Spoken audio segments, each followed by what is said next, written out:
Bien.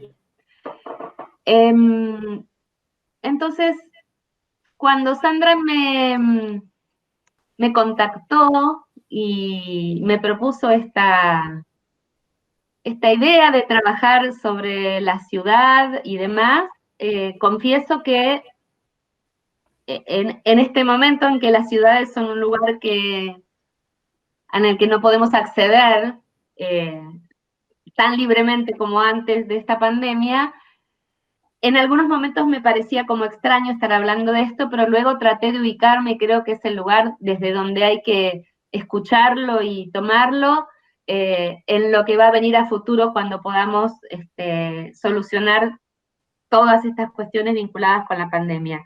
Eh, entonces, bueno, esta idea de metáforas para atravesar la ciudad en clave de aprendizaje se origina en algunas ideas y sobre todo una que cuando yo estaba escribiendo el libro Paseos Urbanos, encontré esta cita de Michel de Certeau, en la cual me enteré que la palabra, que los transportes en Grecia se denominan metaforai, por lo menos en el momento que Certeau escribió esta frase, y que el metaforai es el transporte para ir al trabajo, regresar de la casa, como si uno tomara una metáfora para ir y volver del trabajo a su casa, ¿no?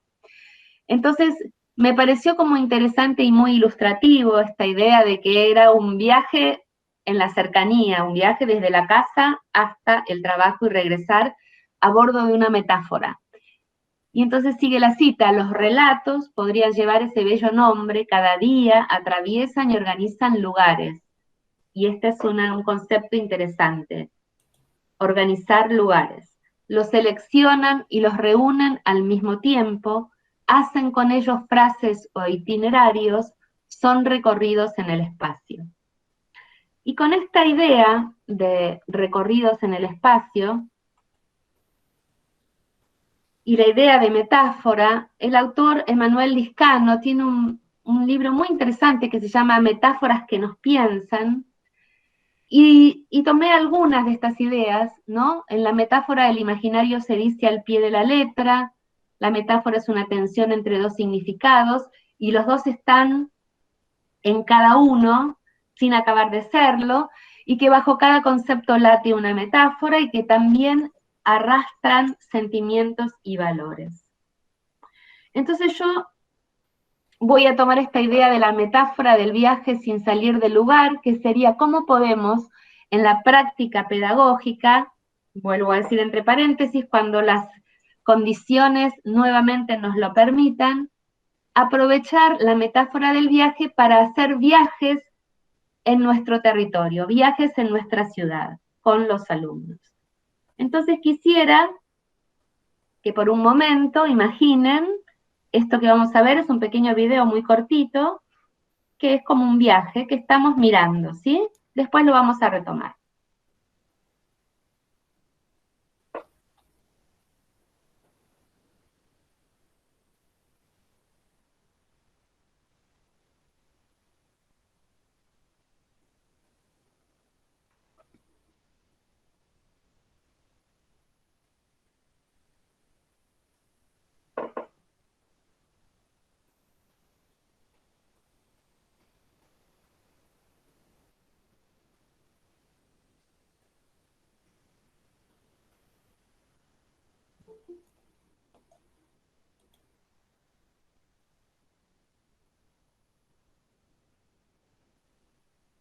Bien, acá los llevé de paseo a un lugar, no les avisé nada, así que después lo vamos a volver a ver.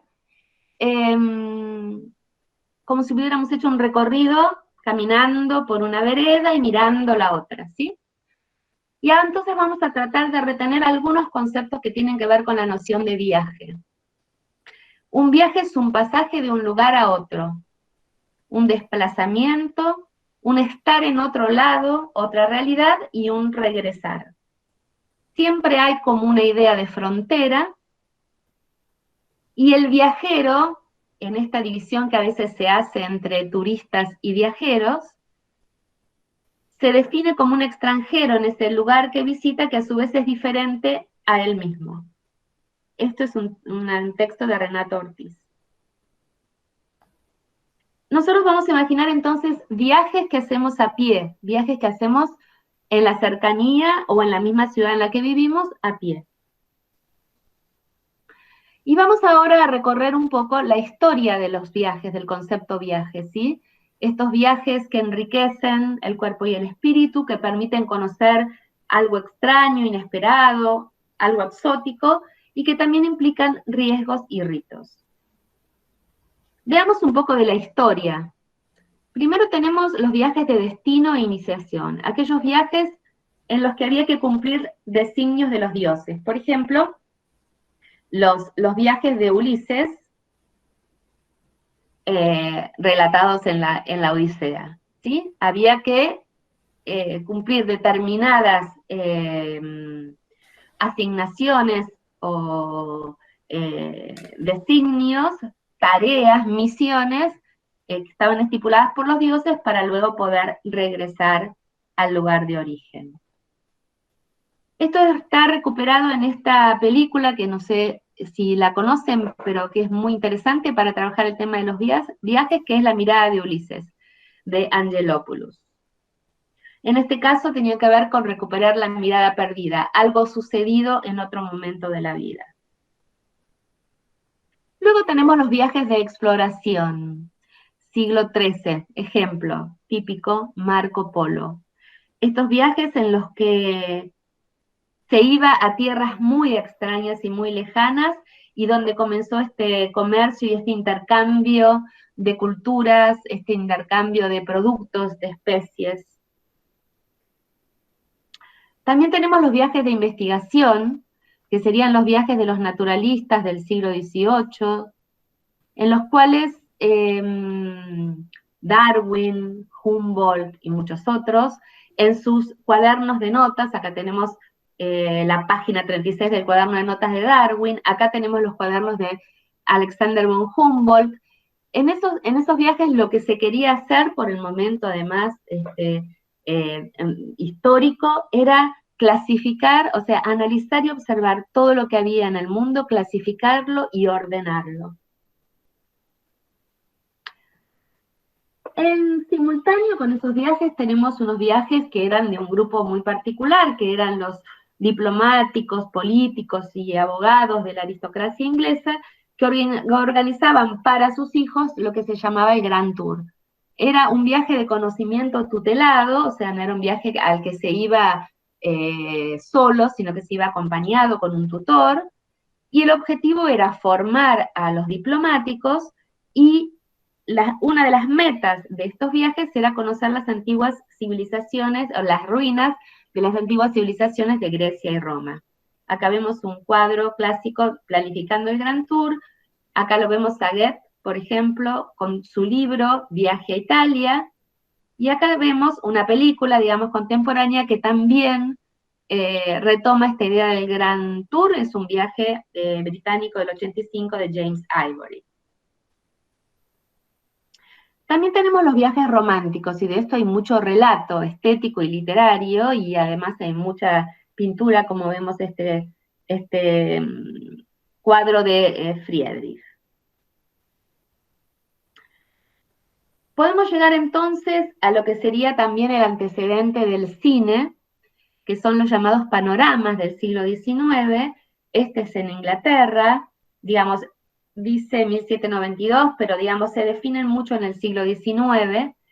En el panorama se pintaba todo como si fuera el croquis de lo que se veía de una ciudad, por ejemplo, desde un barco. Se construían lugares como este que ustedes ven, o sea, con barandas, con sillas para los espectadores, y se conocía la ciudad de este modo, caminando por este espacio y mirando lo que estaba en el dibujo. Después se mejoraron con fotografías. Entonces vamos a llegar a la figura de nuestro personaje paseante, denominado Flaner por Charles Baudelaire, retomada esta idea por Walter Benjamin, que es aquel ciudadano que se detiene a mirar su propio lugar con ojos de extranjero y que disfruta de recorrer su ciudad, disfruta de sentarse en los cafés y en los bares, observar y registrar aquello que va observando. Por supuesto que, además de todos los viajes que yo dije, siempre existieron viajes de éxodos, exilios y migraciones que tienen otra calidad de viaje, siempre significan cambiarse de lugar e ir a otro lugar. Tenemos los viajes en la ciudad propia que organizaban los situacionistas.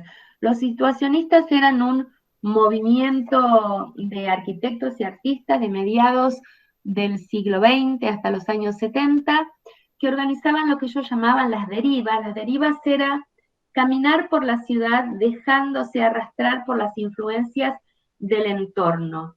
¿Qué quiere decir las influencias del entorno? O sea, no había un itinerario prefijado para empezar a caminar, sino que se encontraban en un lugar y a donde los llevaba como la energía o el cuerpo o las señales de la ciudad, se iba armando ese itinerario. Las derivas tienen que durar más de 8 horas y luego se realizaban trabajos de documentación, análisis de las observaciones y de lo que había pasado con esa experiencia.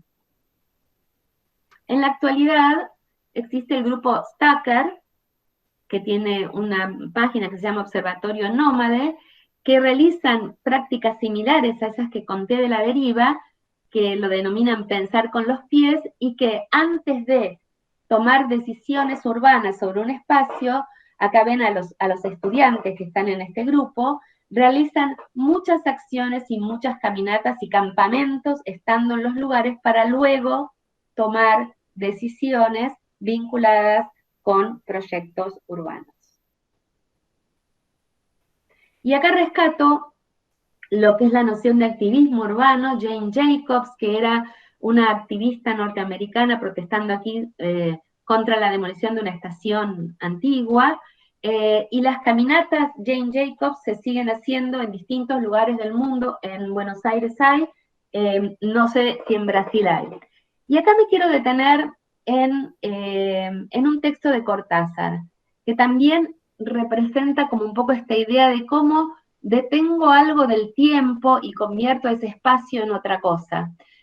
Con su mujer, Carol Dunlop, organizaron un viaje a través de la autopista París-Marsella, que en general es un trayecto que se realiza en 3 horas, y la convirtieron en un recorrido de un mes.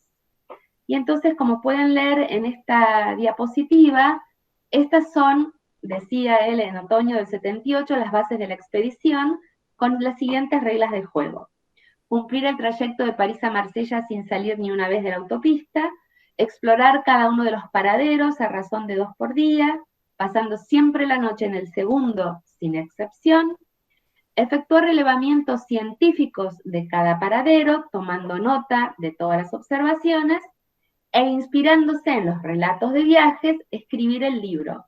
El libro se llama Los autonautas de la cosmopista, y lo recomiendo porque es un excelente libro de Julio Cortázar y Carol Dunlop.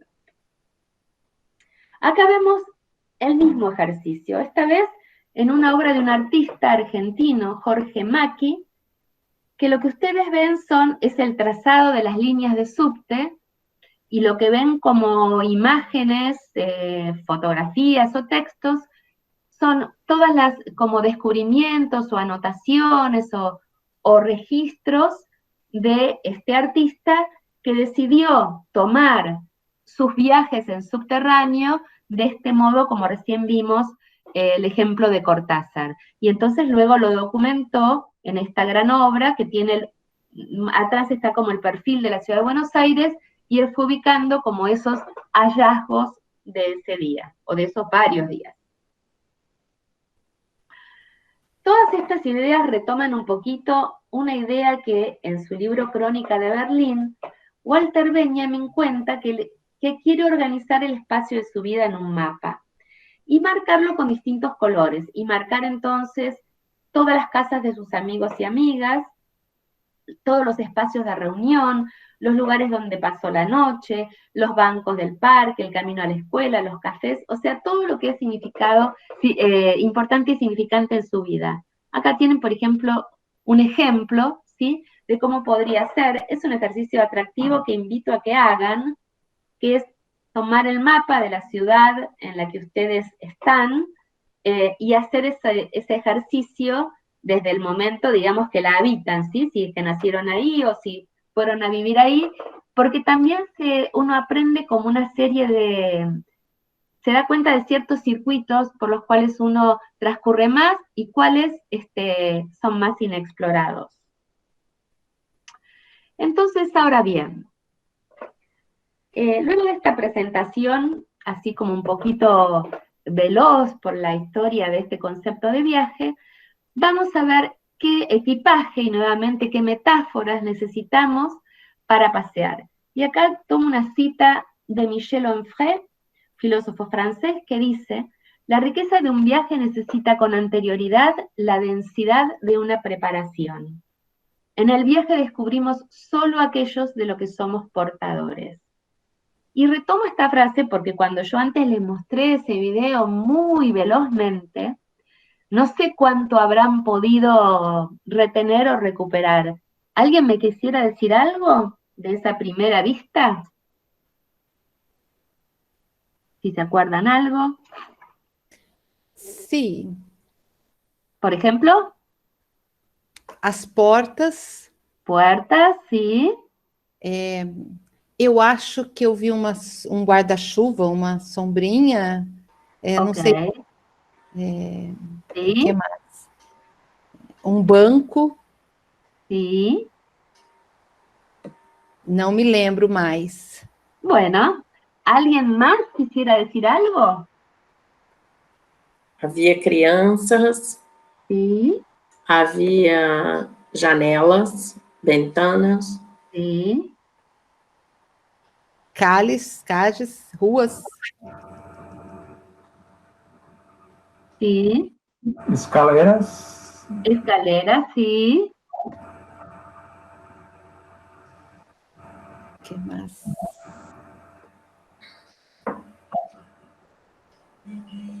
havia ruínas, Ruinas, sí. las personas eran más pobres. Personas pobres, sí.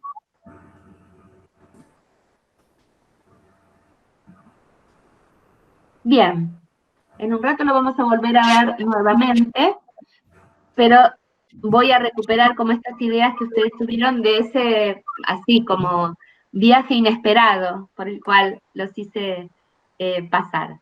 Entonces ahora vamos a ver cuáles son estas metáforas o equipajes necesarios para que con nuestros alumnos podamos recuperar en nuestros paseos organizados en la cercanía de la escuela o en la ciudad donde vivimos, algunas de las ideas que vimos de la historia de los viajes, que sea un lugar que nos va a enriquecer, que sea un lugar que vamos a conocer algo que no conocíamos, que sea un lugar que podemos investigar, que podemos observar, que podemos disfrutar.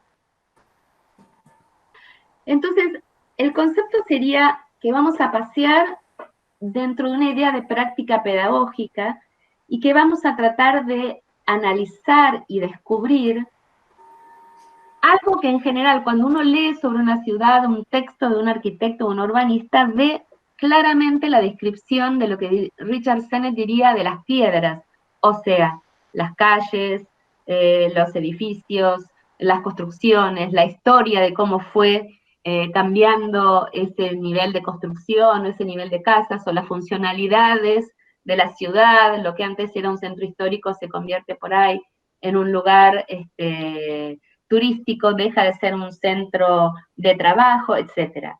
Pero nosotros acá cuando vayamos a pasear con los alumnos, además de esos datos que son muy importantes, vamos a tratar de cruzar esto que tiene que ver con las historias interminables, porque somos muchos los que habitamos y han habitado las ciudades, y por este cruce entre el espacio y la vida individual y colectiva, y por todas las acciones pasadas y por todas las acciones cotidianas y presentes.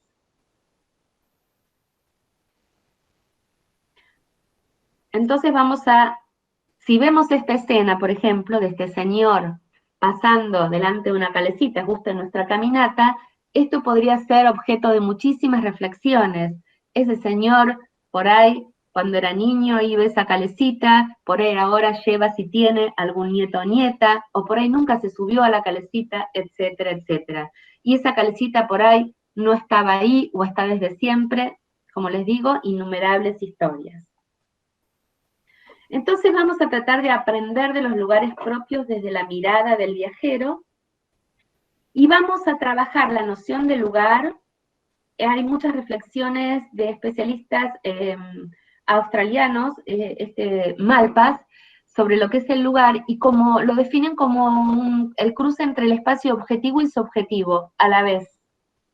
Y que entender lo humano y el lugar es la misma cuestión y que los lugares hacen que la experiencia humana sea posible. Este me parece un concepto poderoso y muy interesante. O sea, que el lugar hace que la experiencia sea posible. Entonces no estamos hablando solo de sitio o de una coordenada geográfica de donde está ubicado algo, sino que estamos hablando de la noción de lugar, que es una noción más densa conceptualmente. Como les dije entonces, vamos a hacer nuestras caminatas a pie. Y vamos a hacer nuestras caminatas a pie teniendo en cuenta algo que Siomis es un especialista en educación y patrimonio. Y voy a leer lentamente este concepto porque me parece muy importante esta idea de doble dignidad. Dice: es importante reflexionar acerca de qué es lo que convierte a las piedras de un edificio en dignas de nuestra mirada. O sea, ¿por qué algunos edificios son más emblemáticos? ¿Por qué algunos monumentos son más emblemáticos? Con toda la carga de la sociedad que ha decidido que ese lugar es digno de ser llamado monumental o es digno de ser conservado en forma de patrimonio destacado, etcétera, etcétera. Pero además dice: también es importante saber qué es lo que vuelve digna a nuestra mirada para poder ver y volver a conocer esas piedras. Y me gusta la idea de volver a conocer, porque me parece que en el volver a conocer, cada generación también tiene derecho a rehacer, a crear sus propios monumentos o a investir de nuevos significados a los monumentos y piedras con más historia o otras tradiciones. Esta imagen de Elliot Erwitt, que es un fotógrafo que se dedica a fotografiar al público en los museos, me parece que es muy representativa de este concepto de doble dignidad entre la piedra, en este caso bronce, y la carne, en este caso la persona. De Carne y Piedra es el nombre de un texto muy atractivo de historia de ciudades de Richard Sennett, que también les recomiendo que probablemente lo conozcan, De Carne y Piedra.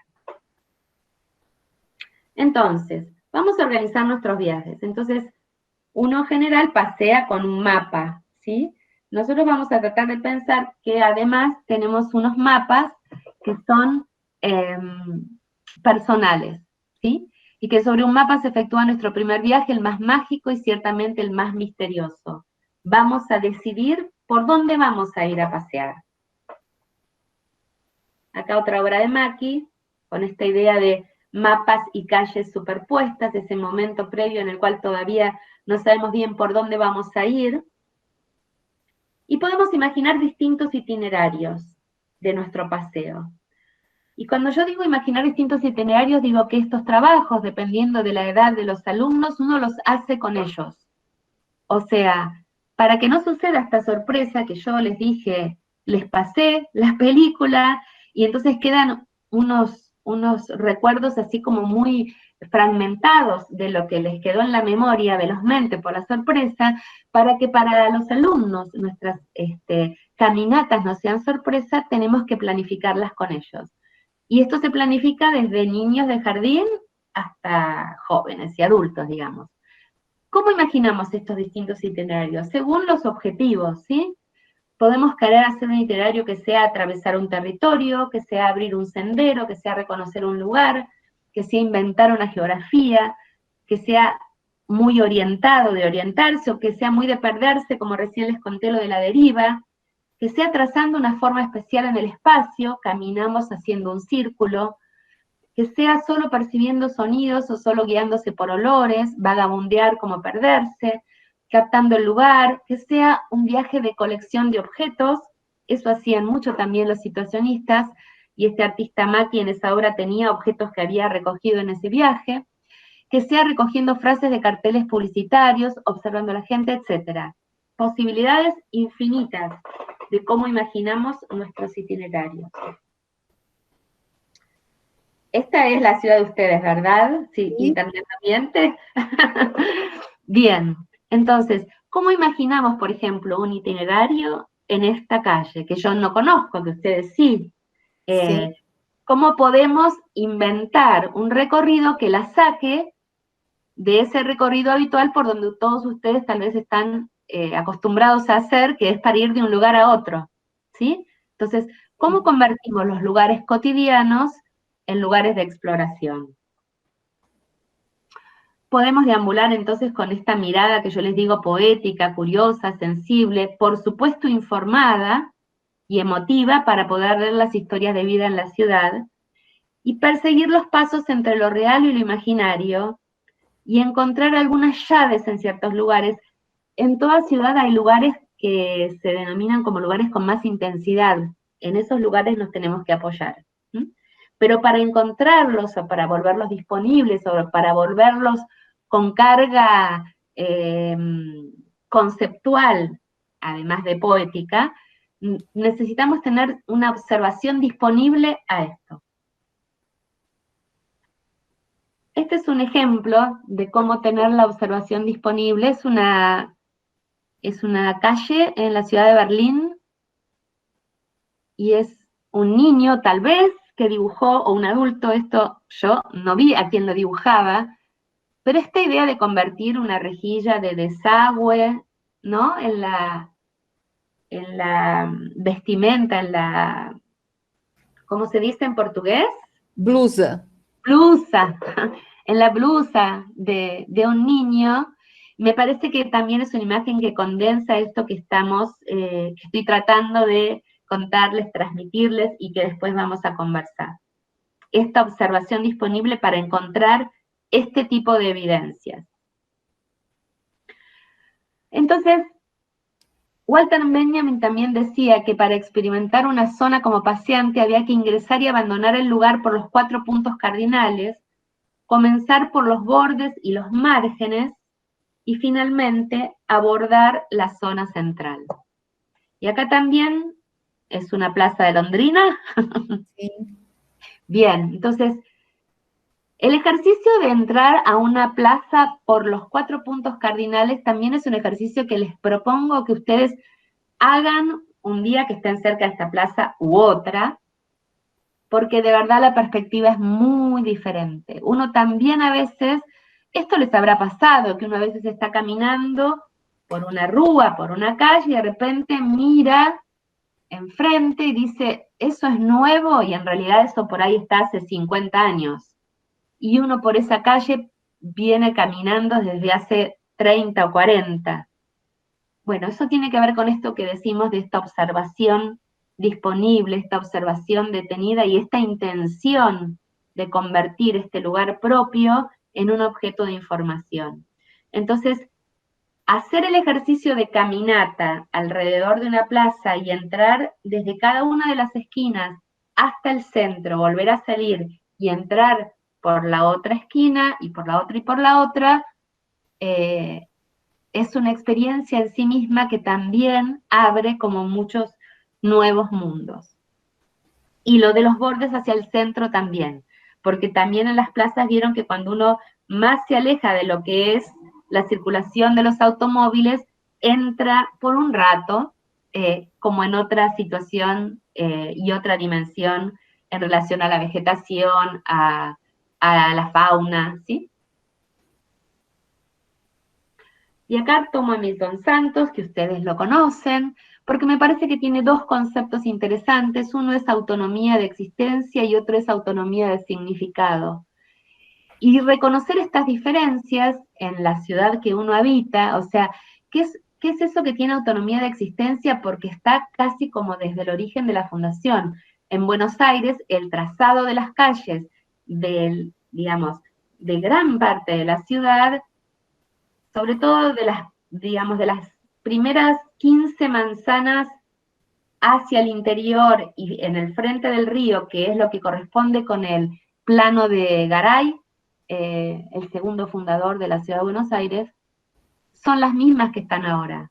Entonces, eso sería autonomía de existencia para Milton Santos, y supongo, bueno, este es del 50, la ciudad de ustedes se fundó en los años 20, ¿verdad? Sim, 1934. Bueno, 24, ok. Pero ven, seguramente, pero esto, los únicos que pueden responder son ustedes.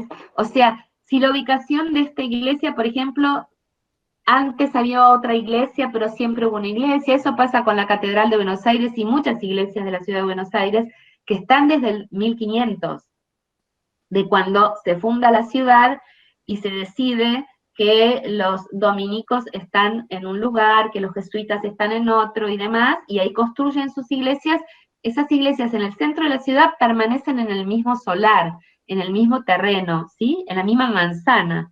Sim. Entonces, eso sería autonomía de existencia, que desde el origen de esa ciudad, esos lugares permanecen como con la misma función. Pero además, dice Milton Santos, hay autonomía de significados, porque hay nuevas funciones que sustituyen a las antiguas o que se superponen. Y estas dobles autonomías me parece que también es interesante de trabajar con los alumnos, porque cuando uno es chico, en general tiene la idea, salvo que haya tenido experiencias o de exilios, digamos, en el que el paisaje le haya cambiado muchísimo, o traumáticas, digo, terremotos, inundaciones, ¿sí? En general, uno como niño, si no ha tenido esas situaciones, tiende a pensar que las cosas siempre fueron iguales, que los edificios siempre estuvieron ahí, que su casa siempre estuvo ahí. Entonces, esto empieza a ayudar a añadir como cierta perspectiva y dinamismo que tienen las ciudades.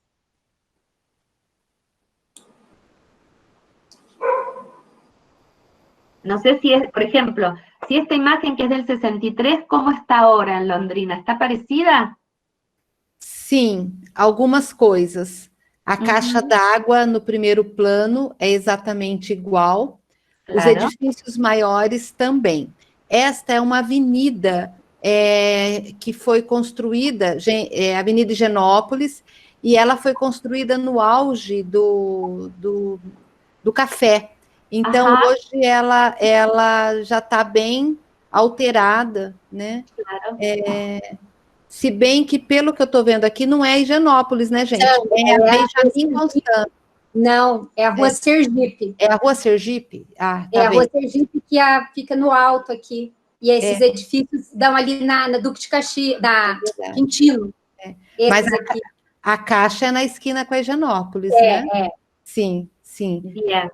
Bueno, ven, o sea, ustedes tendrían como cada uno de ustedes tal vez contara distintas historias acerca de esta imagen, o de la que cada uno sabe de algún edificio, de algún lugar. Cuando uno mira imágenes de los años 60 en nuestras ciudades latinoamericanas, tienen mucho más verde y casas bajas, ¿sí? Sí. Lo que después sucedió, digamos, con las grandes urbanizaciones de los años 70, que es cuando, bueno, por un lado, digamos, las ciudades crecen y eso habla de una buena actividad económica, pero por otro lado, lamentablemente, algunos lugares que eran muy bellos se pierden, ¿sí? Bueno, después aparecen otros, eso es parte de la dinámica de las ciudades que uno también tiene que enseñar y aprender. Sí. Entonces, seguimos con este equipaje que necesitamos. Podemos hacer entonces una cita con la ciudad para conocer huellas del pasado. Tenemos que elegir cuáles de esas huellas del pasado nos parecen interesantes para trabajar con nuestros alumnos. Y podemos buscar evidencias históricas que condensen elementos de otros tiempos. Por ejemplo, vuelvo al centro de Buenos Aires. Para los que conocen Buenos Aires, en el centro histórico, las veredas son angostas. Son mucho más angostas que en el resto de la ciudad. Esto es el antiguo trazado de la ciudad, que la vereda era así de angostita. Y luego cuando uno avanza como hacia los bordes de la ciudad actuales, va viendo que hay, digamos, hay como 2 o 3 tamaños de vereda, después ya todas se igualaron, pero este primero angosto y uno intermedio son como de momentos en que la ciudad se iba expandiendo, o sea que uno puede conocer cómo iba creciendo la ciudad y cuáles eran sus fronteras temporarias hasta llegar a ser las fronteras que tiene ahora con la Avenida General Paz.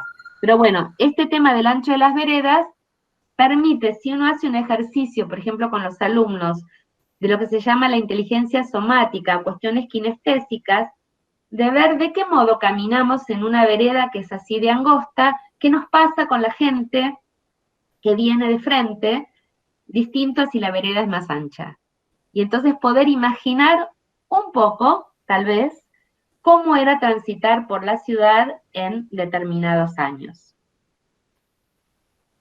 Todo esto tiene que ver, esto que les estoy contando, con esta idea de añadir relatos, de añadir como ciudades invisibles, me gusta decir del mismo modo que el libro de Calvino, a la ciudad visible y otorgarle así una profundidad desconocida. Imaginar relatos con la mirada de otros tiempos y mezclar lo efímero con lo permanente, lo familiar con la novedad, lo uniforme con lo diverso, lo repetido con lo inusual, lo particular con lo universal. Este contraste todo el tiempo es lo que hace estos paseos o caminatas que tienen una ventaja, vuelvo a decir, cuando los podamos volver a hacer, que si son en la cercanía de la escuela, uno los puede repetir muchas veces. Y si los puedo repetir muchas veces, puedo ir variando el foco, como dije antes, el itinerario, o puedo ir variando esta idea de, bueno, hoy vamos a trabajar mezclando qué cosas son efímeras en la ciudad o en este sector de la ciudad con lo que es permanente. Y entonces focalizamos ahí. Esta, por ejemplo, es una calle de San Telmo, y cada vez que voy a San Telmo le saco una foto, la estatua sigue ahí desde hace como muchos años, o sea que el dueño de la casa no se ha mudado, o si se mudó, el nuevo dejó la estatua, porque no es parte de la arquitectura originaria, ¿sí?, de la casa. Pero ahí está, me sigue saludando.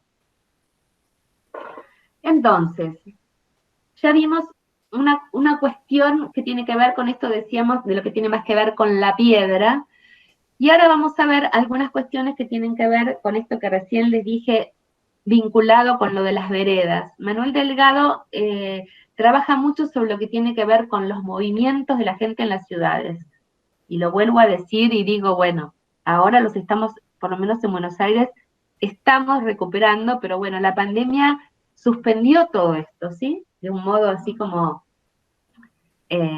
feroz. Entonces, ¿qué mira Manuel Delgado, por ejemplo, en las calles, en las esquinas o en las plazas? Mira cómo la gente se agrega en forma recíproca y casual, cohabita durante un rato, por ejemplo, antes de cruzar una avenida. Por el semáforo uno está con un montón de gente que no conoce, pero eso, si uno lo ve de afuera, forma un grupo. Cómo uno se encuentra o cómo uno dialoga en determinados momentos y tiene lo que él denomina sociabilidad dispersa, superficial y fugaz. Cómo uno se encuentra o se encontronazo, no sé cómo se dice en portugués. ¿Así? Um encontro rápido? No, encontronazo es más como violento. Eventos de maior público, ¿no es? No, sería en un encuentro me encuentro con alguien sí. amablemente, en un encontronazo me choco con alguien. Sí. Más violento, ¿sí? Sí. O distanciamientos. Las evitaciones y el derecho al anonimato, que son uno de los aspectos de las ciudades como más fuertes, a diferencia de los pueblos pequeños. Bueno, y esta, parecida a la avenida que mostré de ustedes, esta es la calle Florida, que quienes conocen Buenos Aires seguramente conocen, y uno podría hacer un ejercicio en una calle peatonal, colocando a los alumnos en posición de observadores con estas categorías, para analizar cómo la gente circula por la ciudad. ¿Cuáles son esos patrones? Estos son estudios que hacen los físicos, por ejemplo, de cómo se mueven las muchedumbres, ¿no? Para estudiar, por ejemplo, cuáles son los mejores modos de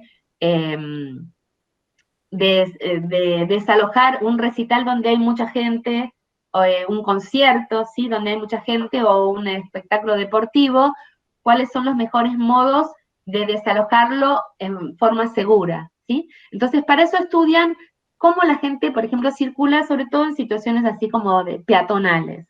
Bueno, Sí. uno podría hacer estos ejercicios con los alumnos, de ponerse a mirar las personas, no solo la ciudad. Y esta, por ejemplo, es otro ejercicio, esta película, no sé si la recuerdan, Smoke, que estaba basada en un libro de Paul Auster, que trabajaba sobre este fotógrafo que le sacaba a la misma esquina fotos todos los días en la misma hora.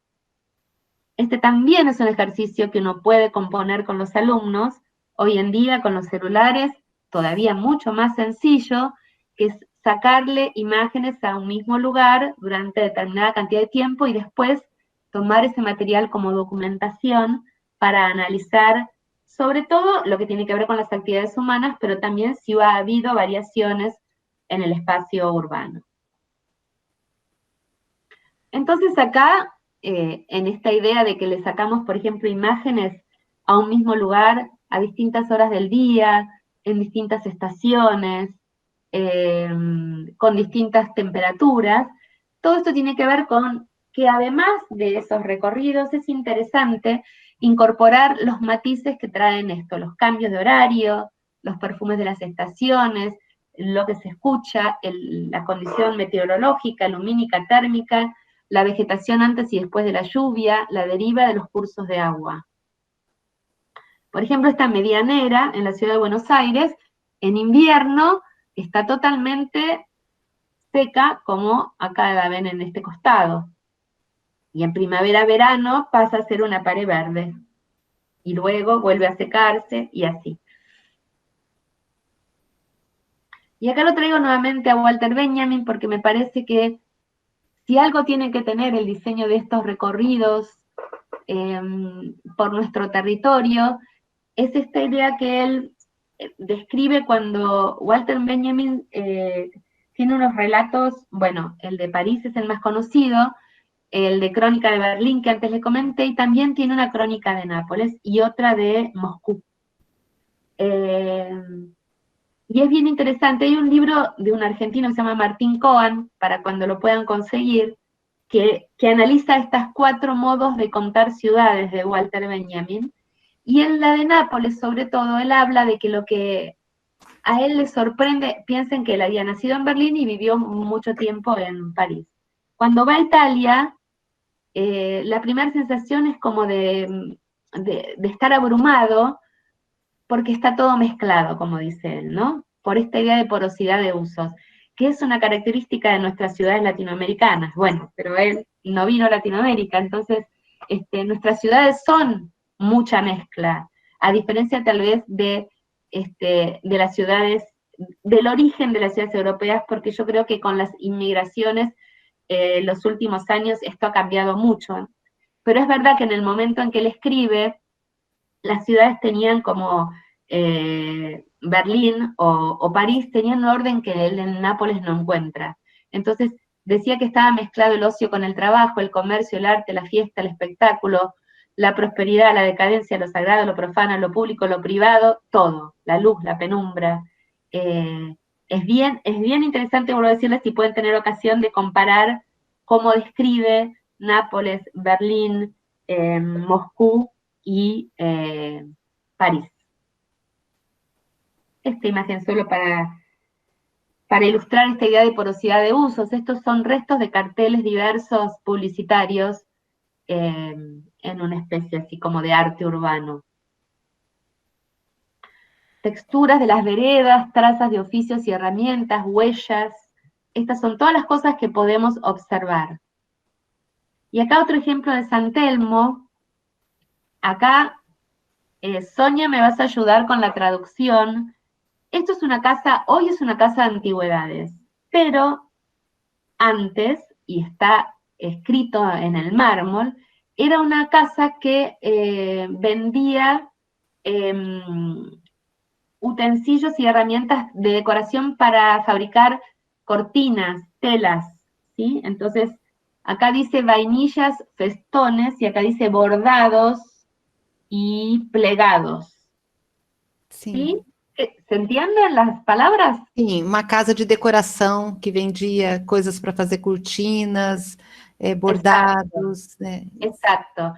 Pero fíjense la fuerza que tenía la concepción de que el tiempo era permanente y que esa tienda iba a estar ahí para siempre, que se graba en mármol lo que se vende, ¿sí? Hoy eso es inimaginable.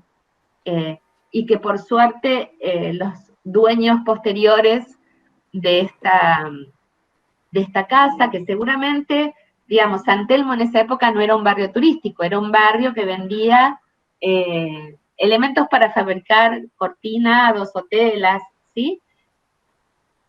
Pero observar, por ejemplo, ese detalle de ese mármol grabado, ¿sí? Es todo un dato para trabajar distintos conceptos del tiempo y distintos conceptos digamos, de la organización de la ciudad. Otra cosa muy interesante es mirar el primer piso de las construcciones. No sé cómo es la arquitectura en londrina y no encontré mucho, si no les hubiera puesto un ejemplo a ustedes. Este es se llaman atlantes, estas esculturas, sostiene el balcón de arriba, es una imagen que yo tengo grabada desde mi infancia, digamos, de la sorpresa que me daba esa escultura en piedra, que sostuviera ese balcón. Pero si uno va caminando, esto está en el primero, segundo piso, si uno camina con los ojos mirando el piso, no la ve. Por eso es un ejercicio interesante cada tanto levantar la mirada y ver qué hay en esos primeros pisos.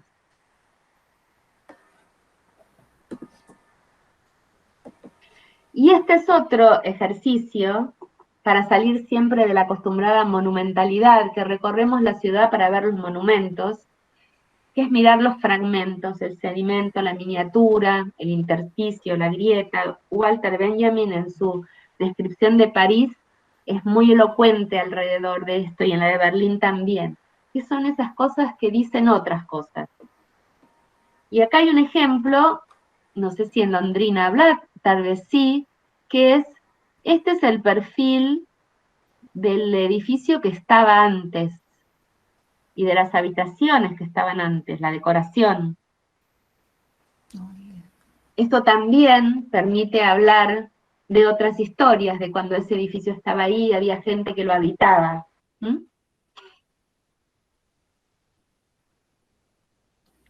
Buscar la totalidad en los detalles, las fachadas, las puertas, las ventanas, los balcones, los timbres, las cerraduras, algo de lo que antes dijeron ustedes que observaron en ese viaje veloz que les hice hacer al principio.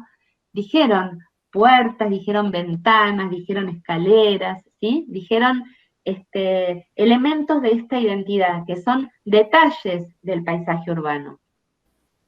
Y por ejemplo podemos descubrir, al modo recién de la casa de los cortinados, esta panadería Bella Catania, que ya no es panadería, pero que también construida en un momento en el que el nombre se labraba en piedra y iba a durar para siempre. Por suerte sigue durando el nombre, aunque la función haya cambiado.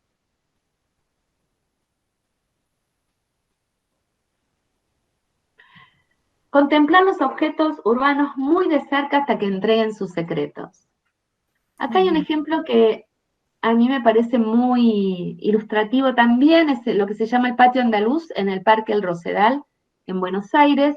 Hay una escalinata que conduce, acá hay una fuente en el medio. Esta escalinata tiene estos azulejos, acá está el detalle, está más ampliado, y en estos azulejos se cuenta la historia de cómo estos azulejos llegaron al parque. Es un regalo del gobierno de España por 1910, por el centenario de la Revolución, Y entonces cuenta acá al inicio, a la izquierda, cuenta cómo se hacen los azulejos, cómo se dibujan, cómo se guardan en cajas, cómo se llevan, se transportan, viajan en barco y llegan al patio andaluz. Hay cada historia, o sea, en cada uno de los escalones hay distintas historias. Esta siempre me pareció así como muy atractiva. El día que la descubrí, no es que la conocí siempre, pero que el día que la descubrí dije, acá hubo alguien que nos quiso contar algo, pero claro, si no la miramos con detenimiento, eso por ahí se nos pasa.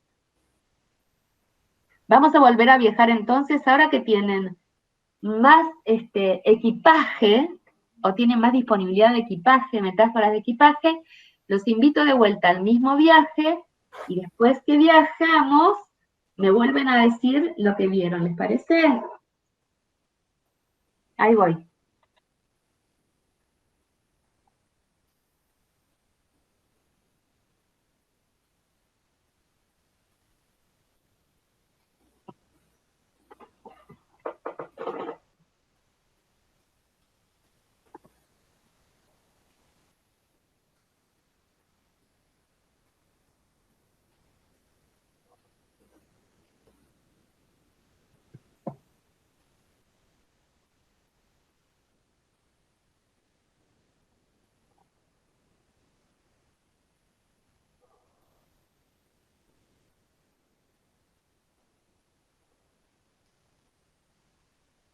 Bien. Ahora entonces, ¿qué vieron? O que nós vimos? Vamos lá. Los escucho. Sim. Quem quer falar, gente? O que vocês viram? Lo mismo, niños, ventanas, pero hay escaleras, Brinquedos. Ah, ruinas, juguetes. Antes no habían visto los juguetes. Bien. Que más? mais? ruínas,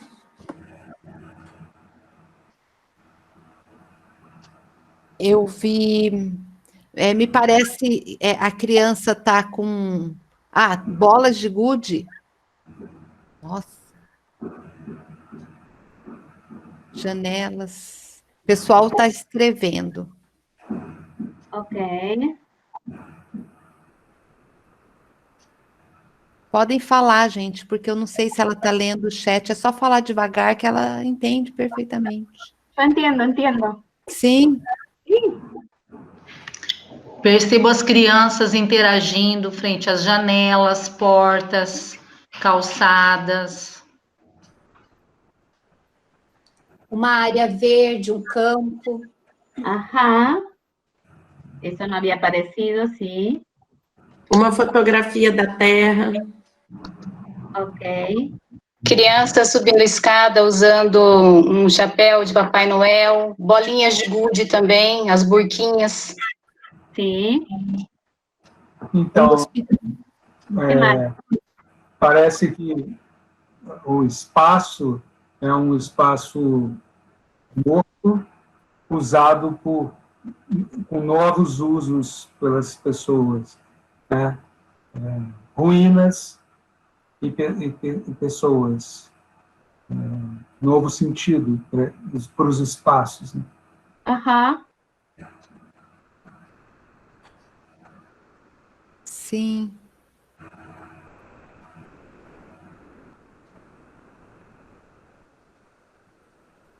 parece uma exposição com portas e janelas que se abrem para o tempo. Ujú. Una vez más.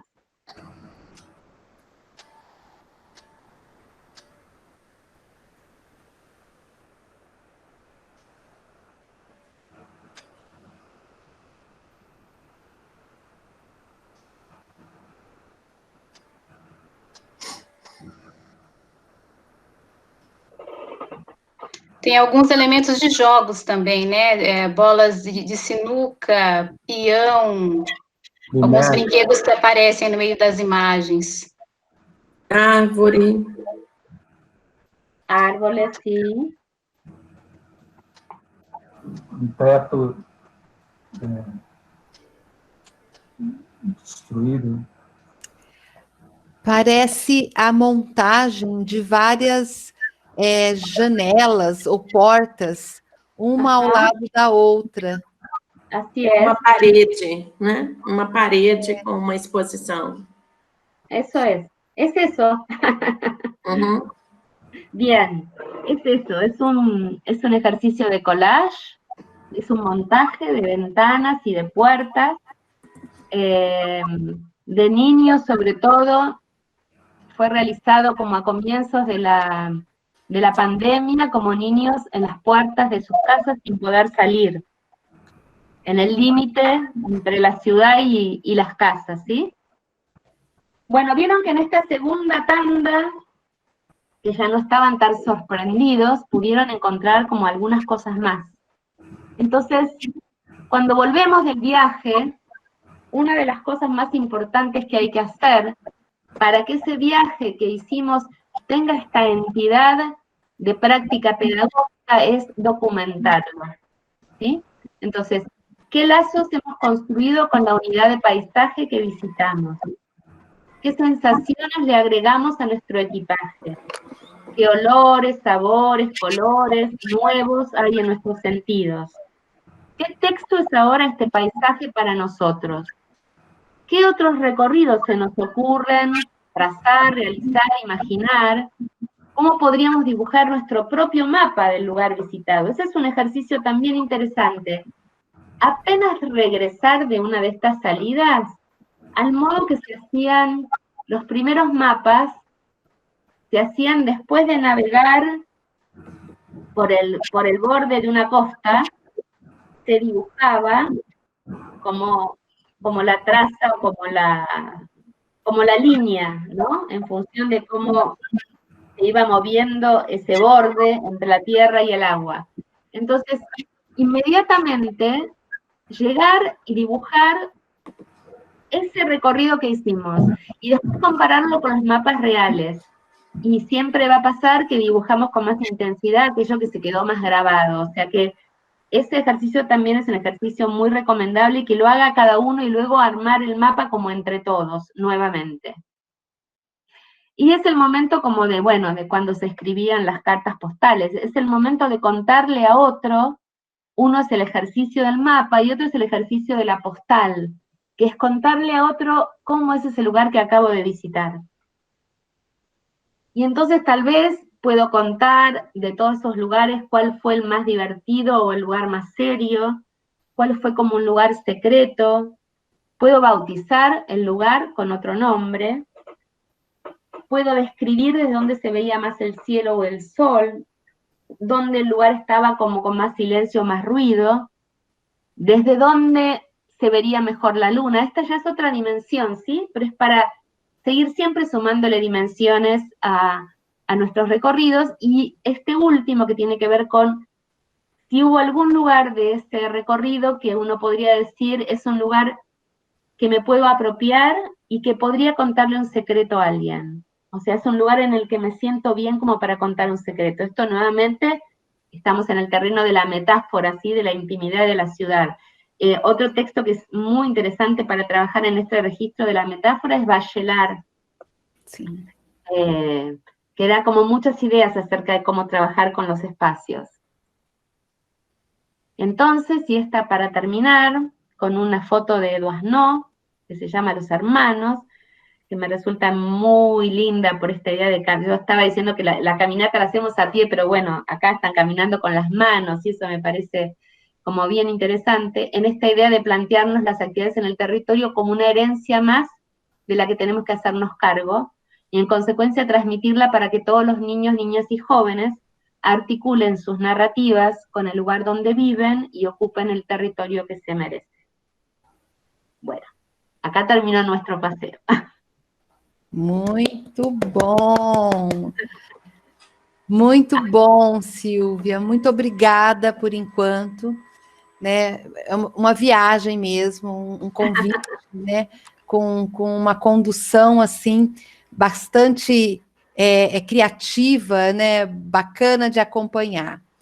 E agora a gente vai perguntar, conversar com você, né? Eu tenho várias questões, mas vamos deixar o pessoal aí depois a gente entra, porque eu tenho algumas questões aqui bem interessantes. Inclusive uma volta ao teu livro Passeios Urbanos, Passeios Pedagógicos, né?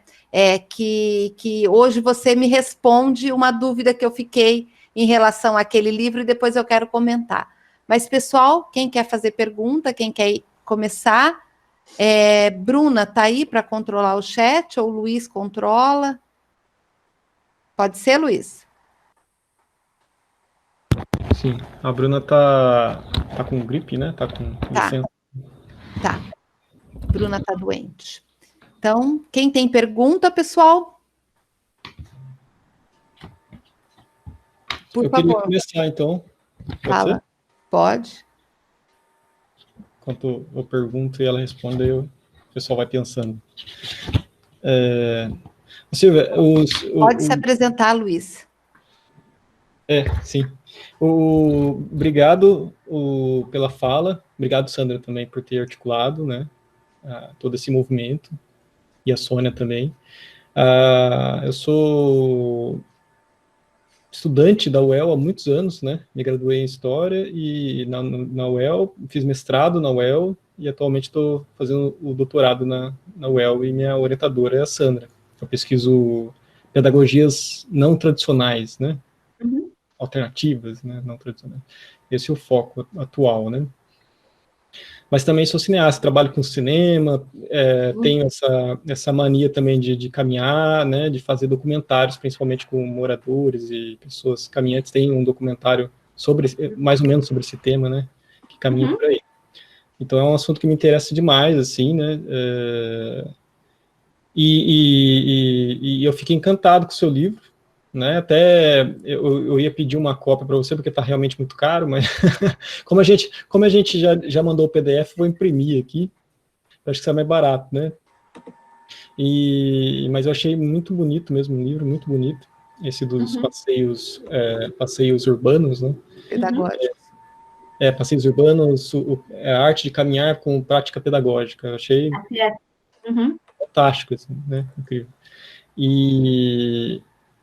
E daí você cita vários movimentos, vários autores que eu me identifico demais, como situacionistas, né, enfim. Eu acho que uma coisa que eu ia falar para você, se você conhece o Basho, né, a tradição dos poetas, os que fazem haikai, os haikaizistas, os poetas Basho, Matsuo Basho, que é japonês do século XVI, né, que também tem essa coisa de caminhar, né, e conduzir arte, que influenciou os beatnik também, né, que eu acho que você, não sei se, eu não vi você tratando dos beatniks, ou né, não trouxe essa questão ¿Puedes escribir el nombre en el chat? Así me aseguro que te entiendo bien. Matsuo.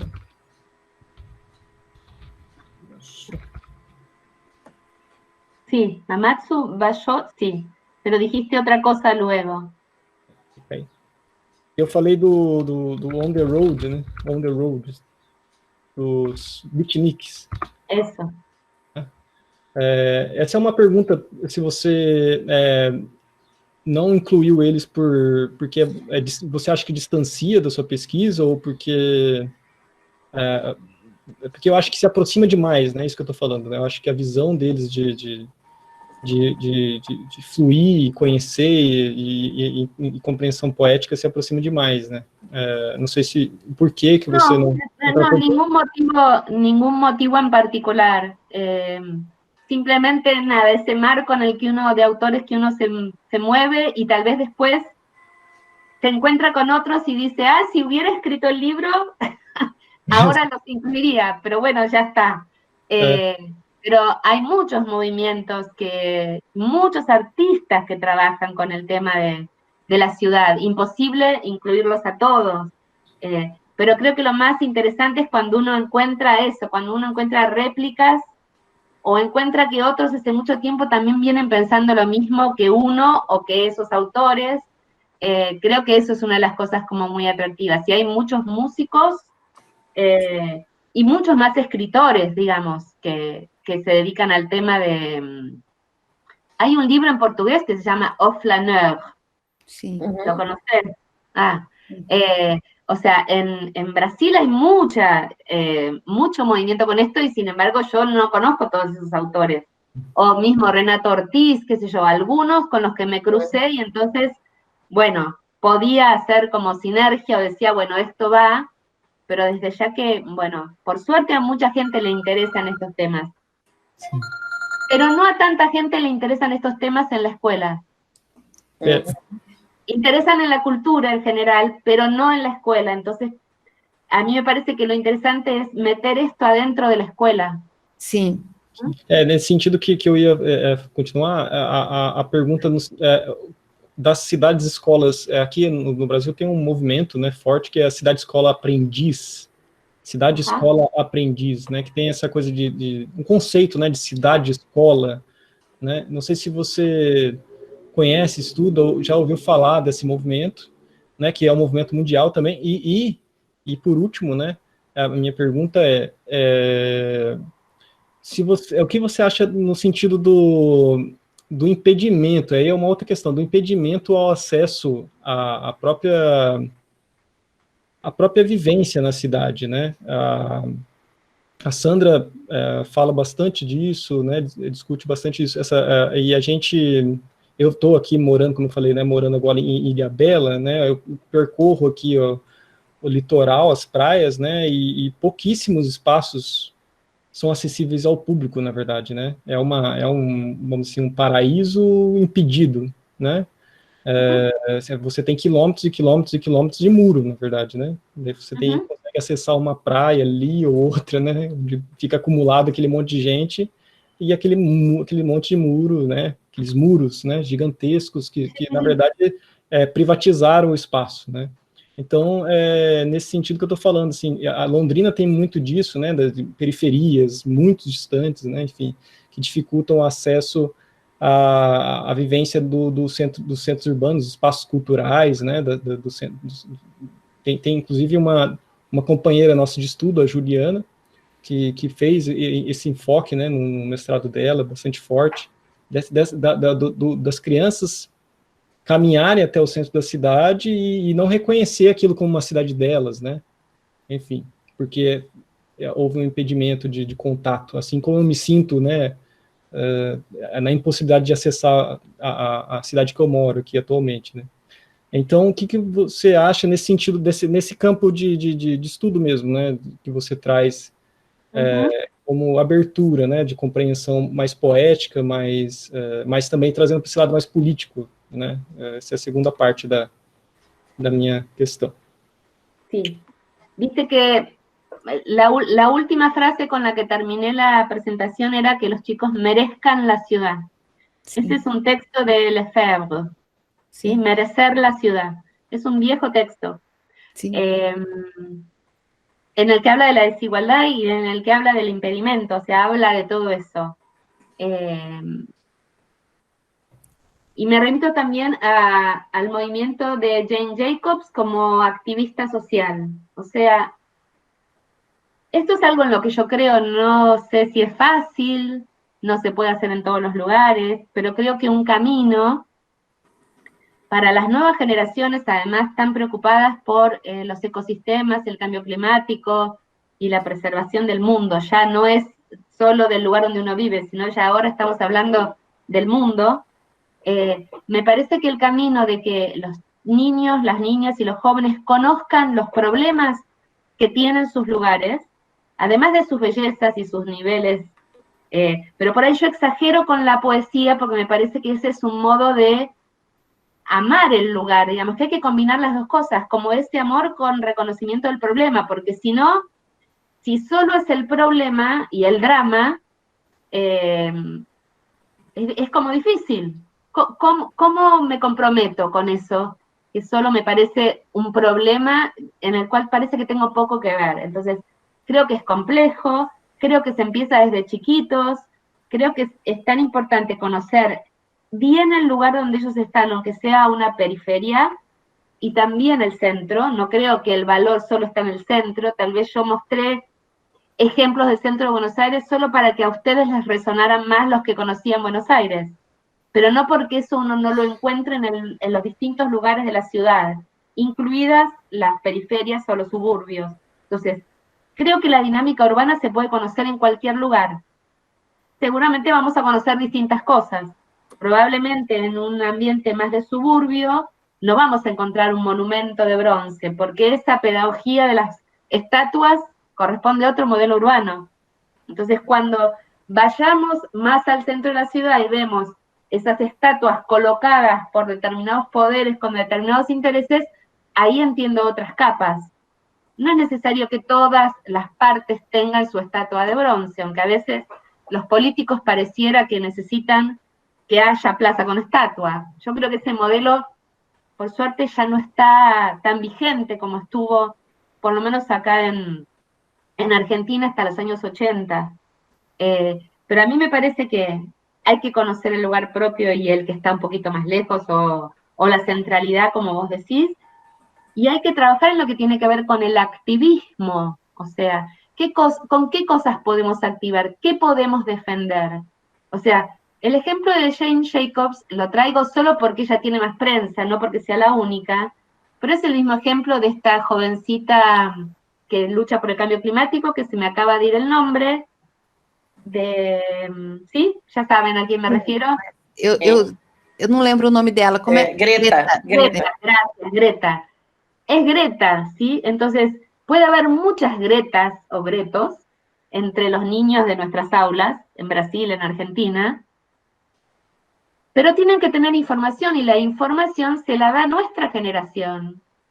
O sea, ahí yo creo que es importante el rol de la escuela, que es que hay que renovar todo el tiempo dar información, o hacer conocer, o hacer conocer en esa dimensión, como yo digo, más poética, para adquirirle gusto. O sea, porque, digamos, yo recupero a veces, porque a veces me preguntan, ¿y a vos por qué te gusta tanto hablar de las ciudades? Me dicen. ¿O por qué te gusta tanto Buenos Aires? Desde esta lógica. Pero es que yo la aprendí a querer así, me llevaron a pasear mucho mis padres, no la escuela, pero me llevaron mucho a pasear y me hicieron mucho ver. Entonces, no era que solo me llevaban de un lugar a otro, a la casa de la abuela, sino que en ese camino pasaban cosas. Entonces, me parece que lo que uno tiene que hacer como profesor, como maestro, es que en esos recorridos de los chicos por sus territorios les pasen cosas, o puedan mirar cosas, o se les pueda ocurrir. En esto que me preguntabas de las ciudades, no sé si es lo mismo que ciudades educadoras. El movimiento No. es otro. Pero son también parecidos, o sea, son movimientos internacionales que juntan a la ciudad con la escuela y con otros lugares también. Bueno, esos movimientos, digamos, aunar las energías y las actividades de todas esas organizaciones también suma. O sea, que uno como niño o niña perciba que en la escuela le pasa lo mismo que le pasa, por ejemplo, tal vez en el club, o lo mismo que le pasa cuando está caminando por la calle y ve un cartel, digamos, cuanto más en sintonía tal vez estén todas esas fuerzas educadoras de una ciudad, contribuyen a esto. Eso sería lo que tendría yo para responderte, digamos. El impedimento, y para los impedimentos hay que luchar, no queda otra. No hay otra, digo, no se disuelven porque es con lucha, es con trabajo, es con denuncia, es con cartas, es con, bueno, ahora no es solo cartas a los diarios, es con muchas redes sociales. Ese movimiento de Jane Jacobs logró que no tiraran abajo una antigua estación de tren. Sí. Pero no logró que Moses le armara unas terribles autopistas a la ciudad y la quebrara. O sea, no es que siempre estos son victorias, ¿sí? Pero en los últimos años esas autopistas se han convertido en vías se fueron los autos y ahora son peatonales nuevamente. Yo creo que lo que también uno aprende cuando estudia la historia de las ciudades es que hay un dinamismo muy interesante. Y entonces eso que en un momento era un barrio y después queda cortado por una autopista horrible, después recupera otro lugar de calidad porque esa autopista se convierte, con el correr de los años, en un corredor verde y un espacio de arte extraordinario. Creo que son esas las historias que también hay que contar para salir de la cosa que a veces a uno lo derrota, ¿no? Como diciendo, bueno, pueden cambiar algunas cosas, tal vez les lleva más tiempo, tal vez las disfruta otra generación, pero eso ya es adivinación, ahí ya no puedo decir cuándo, pero sí creo que es una lucha, digamos. Lo que fue sacado y puede ser recuperado, o sea, estos muros, como vos decís, que se crearon, si pueden ser sacados, bueno, tal vez sea dentro de algunos años, pero por ahora entonces hay que denunciar o hay que pintarlos de colores, no sé, por decirte algo, ¿no? Hay que usarlos para otra cosa. Sim. Obrigada, Silvia. Tem mais alguém com pergunta? Rúbia? Ainda não tem ninguém inscrito. A Rúbia quer perguntar. Você está sem microfone. Pode fazer você, Sandra. Não, você pode. vai perguntar do livro. Não, pode que eu vou me organizar aqui. Tá. Silvia, Sônia quer perguntar primeiro? Fica à vontade, eu tenho duas curiosidades. Tá. Silvia, nós aqui em Londrina, a gente tem vários estudos e várias ações que não vou poder falar aqui por causa do tempo, mas a gente tem um movimento muito intenso de fazer essa inter-relação entre cultura e escola via ações na cidade, né? Aliás, a gente tem um movimento muito forte de tirar essas crianças da escola para ser caminhantes atentos e na cidade, né? E as pesquisas, elas se desenvolvem muito em torno desse eixo, porque esse eixo também é um eixo para chegar nas práticas, nas pedagogias alternativas que o Luiz comentou aqui. Então, isso se entrecruza. No entanto, na construção das pesquisas, nós temos um grande desafio, que é um desafio que você comenta no livro Passeios Urbanos, que esse tipo de pesquisa, a empiria, os dados coletados, né, junto às crianças, junto ao movimento na rua, eles são muitos. E eles acabam ocupando um espaço muito grande na pesquisa e causa, né, nos provoca uma dificuldade imensa de caminhar com uma discussão densa, teórica, sustentando todos esses dados. Hoje, na tua fala, me veio uma questão que eu estou falando a primeira vez, mas eu acho que é por aí, eu queria que você comentasse um pouco. Que todo esse movimento, ele deve vir antes da preparação das saídas. Talvez o que a gente está procurando analisar depois, nos resultados, ele pode ser pensado muito mais antes, como procura, e aí fazer essas inter-relações com tantos conceitos que você trouxe aqui. Alguns nós já tínhamos alguma coisa relacionada, outros novos, né? Apesar de conhecer os autores, mas a gente nunca tinha chegado nesses autores via algumas questões que você apontou aqui hoje.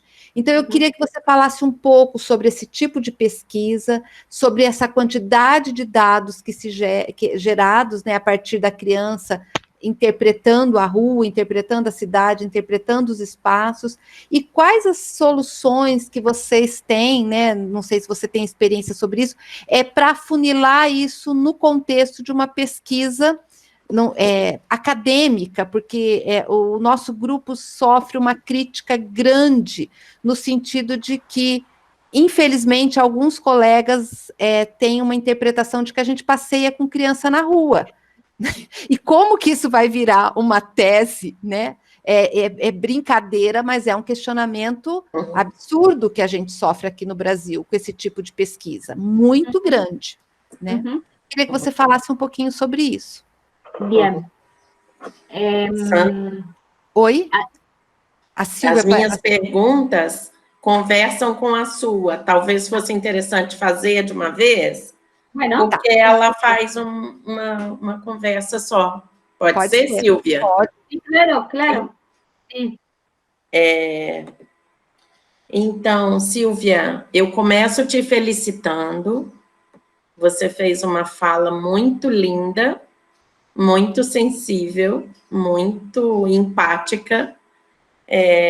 Fiquei encantada. É uma fala que traz... É muito interessante pensar a força de teóricos como Walter Benjamin, Richard Sennett e Michel de Certeau, apropriados em diferentes situações e diferentes culturas. Aqui para nós, né, eu estou em Juiz de Fora e já há algum tempo a nossa apropriação desses autores tem nos levado também a caminhos não iguais, mas com a mesma inspiração, produzindo outros resultados. Isso é muito interessante. Eu queria te ouvir em relação à experiência argentina, em relação a 2 cenários, a 2 situações especificamente. O Luiz te perguntou sobre a questão de promover o direito à cidade para crianças e jovens, permitindo às crianças acesso aos espaços culturais e aos equipamentos urbanos, né, do centro da cidade e tal. Mas nós temos também o desafio inverso, né? O David Harvey, por exemplo, quando fala em desalienação urbana, ele fala disso que os seus pais faziam com você, né? De levar todos a observar os diferentes espaços da cidade. Então, por exemplo, isso na universidade, para mim, sempre produziu um desafio de fazer o exercício inverso, de levar os alunos para as periferias da cidade. Então, diferentes alunos para diferentes periferias, de tal maneira que essa viagem era, para muitos, uma primeira viagem, e era uma coisa, às vezes, muito estranha, levar alunos para periferias da cidade, porque os alunos da periferia, de uma maneira geral, não se viam como sujeitos da cidade, como sujeitos pertencentes à cidade. E a primeira coisa que eu queria saber, então, é se você tem, né, com as suas pesquisas, e em Buenos Aires, e nas práticas corriqueiras, né, enfim, não estamos falando dos tempos do Macri, mas agora em novos tempos, talvez, não sei como fica esse exercício. Na ciudad no, na ciudad sigue Macri. Ai, que horror, que triste. É verdade, o prefeito é macrista, agora claro. Que eu me lembrei. Mas eu queria saber se vocês têm experiências nessa direção, de levar alunos de diferentes lugares da cidade para as periferias da cidade. Porque me parece que esse é um desafio muito potente, para mim foi sempre um desafio importante como professora formadora de professores, e eu gostaria de te ouvir se você tem algo assim, algo nessa direção na Argentina. E a segunda coisa que envolve a pergunta da Sandra, eu queria também saber, para muitas vezes, para as escolas, é dolorido sair com as crianças para a cidade. É como se a cidade não pertencesse à escola. E quando pertence, isso é tarefa, às vezes, do professor de história, do professor de geografia, e quando muito, do professor de português. E eu gostaria de saber... ¿De secundario o de la primaria? Em toda a escola, de secundária a primária. Não é tema de outros professores. Então, eu gostaria de saber como é a sua experiência de conversar com vários professores, porque aqui, por exemplo, eu acompanho muitas experiências em que, às vezes, a escola faz um esforço de sair com as crianças, mas os professores de matemática ou ciências, por exemplo, não admitem sair, porque aquilo representaria perder aula. Sí. Bien. Bueno, empiezo por las de Sandra y cruzo con las de Sonia. A ver, ¿cómo convertir los datos en conceptos académicos? Resumo tu preocupación. En principio, no terminé de contar algo que me pasó en mi recorrido, que es que estudié, antes de educación, 4 años arquitectura. Y a mí me parece que la formación que a mí me dio arquitectura es parte de, además de los paseos con mis padres, digamos, la parte más conceptual de mi vínculo con la ciudad viene de la arquitectura y el urbanismo. Entonces, lo que yo diría, tal vez ustedes ya lo han hecho, ¿sí? Pero yo diría que una alianza con el urbanismo y la arquitectura es como necesaria para darle esa densidad que necesitan. Digamos, Richard Sennett, que recién Sonia nombraba porque yo lo rescato, está casado con Saskia Sassen. Saskia Sassen es una urbanista también muy extraordinaria y geógrafa.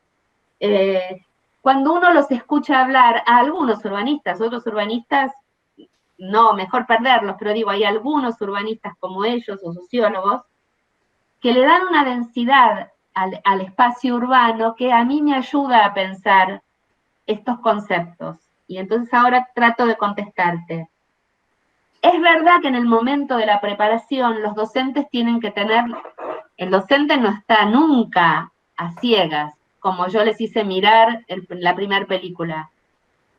Ese es un ejemplo de las cosas que uno a veces hace con los alumnos y es un error.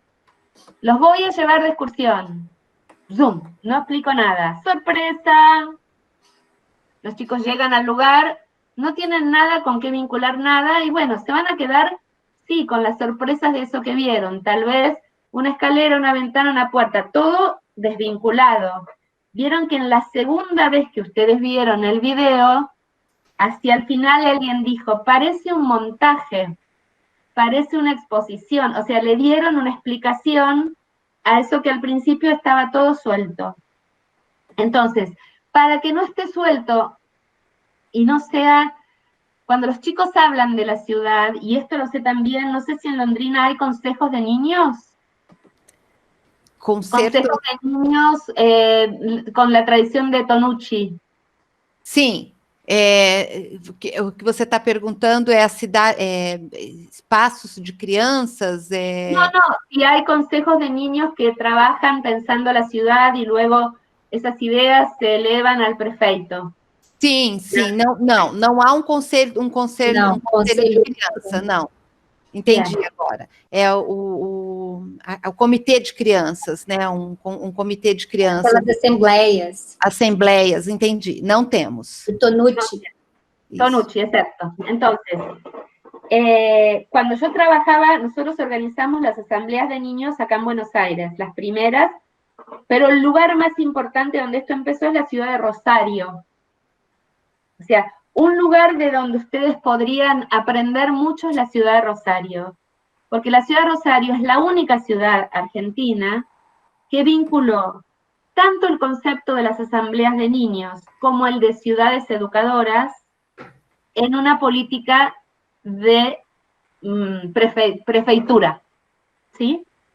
Entonces, para mí la diferencia entre la ciudad de Rosario y la ciudad de Buenos Aires en términos de logro es que ahí era una política de la prefeitura. Cuando es una política de un sector del gobierno, que era mi caso, yo trabajaba en la Secretaría de Educación, haciendo estos trabajos con los chicos. Pero solo estaba impactado educación, o sea que esa es una de las primeras cosas que yo aprendí. Si no es política integral, siempre va a ser como un pedacito, algo que uno hace. Pero que estas instancias como consejos de niños o ciudad educadora o todo lo que sean como entidades más amplias que un profe con su grupo, es interesante sumarlas tal vez al trabajo que hace la universidad, porque después pueden seguir haciendo esto con otros más. Vuelvo entonces a cómo convertir los datos en conceptos académicos. Creo que es trabajando con los saberes de la arquitectura y del urbanismo seguro y trabajando en la preparación antes. Cuando nosotros escuchábamos lo que los chicos decían de la ciudad, y voy a tratar de encontrar esos materiales, Sandra, para enviártelos, porque tal vez uno de los trabajos más laboriosos, porque no es que es difícil, es laborioso, es convertir la palabra de los chicos en otra cosa. Y los consejos de niños trabajan eso. Una de las cosas que aprendimos de Francesco Tonucci es que él podía estar 1 hora y media hablando con los niños, preguntándoles que le contaran cómo era su ciudad, cómo era su barrio, y por ahí los niños estaban, lo primero que los chicos dicen, a mí no me dejan salir a la calle porque es peligroso, si salgo me roban la bicicleta, si salgo me roban las zapatillas, o sea, todo muy dramático, ¿sí? Como son nuestras ciudades latinoamericanas. Mi mamá no me deja. Después de un momento muy largo, que podría ser, yo presencié una de esas asambleas y me la acuerdo mucho, que Francesco estaba con una cara así de tío bondadoso, escuchando cómo los chicos se quejaban, de que no los dejaban hacer nada. De repente una niña dice, y si los padres, en vez de no dejarnos ir, se turnan una vez cada uno y nos miran de lejos en la plaza y entonces podemos salir. Bueno, eso dio origen a toda una campaña que se hizo en Rosario, que es los padres nos cuidan desde lejos.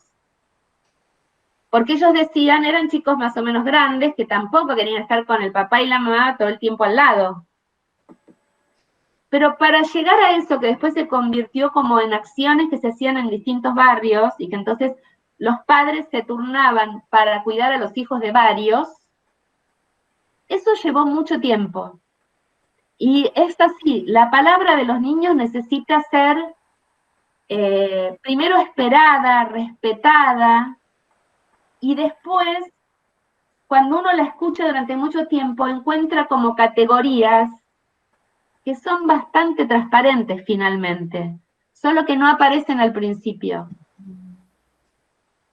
Entonces, cuando uno ya las tiene organizadas, y esto Francesco Tonucci lo tiene muy organizado en relación a los niños y la ciudad, se puede escuchar lo que ellos dicen como más rápidamente, y más rápidamente convertirlo en algo más conceptual. Y no quedarse solo, yo entiendo eso, los chicos hablan como chicos, o sea, y uno quiere convertir eso como en otra cosa, pero esa otra cosa viene de mucha escucha y de mucha preparación antes. Sí.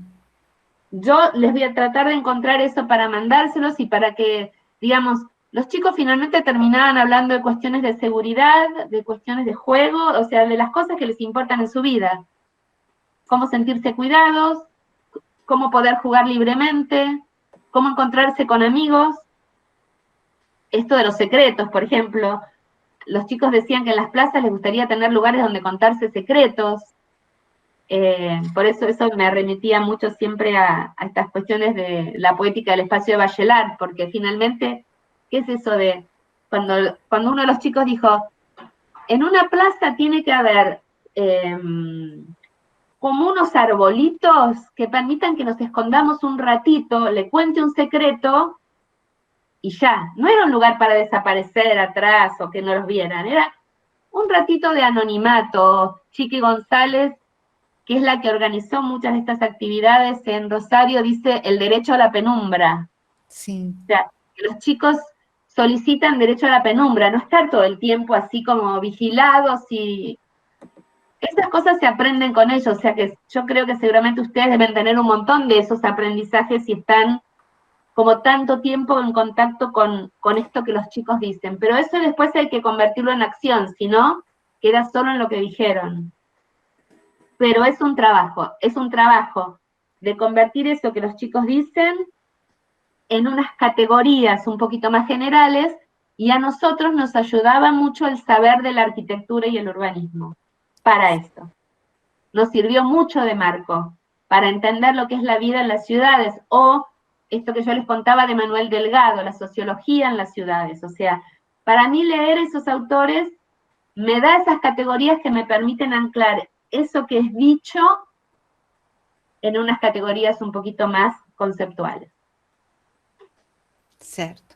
Digo, y me parece que esta idea de verse, cómo verse sujeto de una ciudad, tiene que ver con tener la posibilidad de practicarla. Y acá se junta con lo que decía Sonia de lo difícil de salir a la calle, o que solo en historia, geografía o literatura, y ahí creo que la respuesta es, eso acá también pasa. Ahí hay que formar profesores, digamos, más integrales. Digo, el de matemática puede hacer muchas cosas en la calle. Yo tengo un libro que se llama La geometría en la ciudad, y es un libro de cómo reconocer pautas geométricas en los edificios.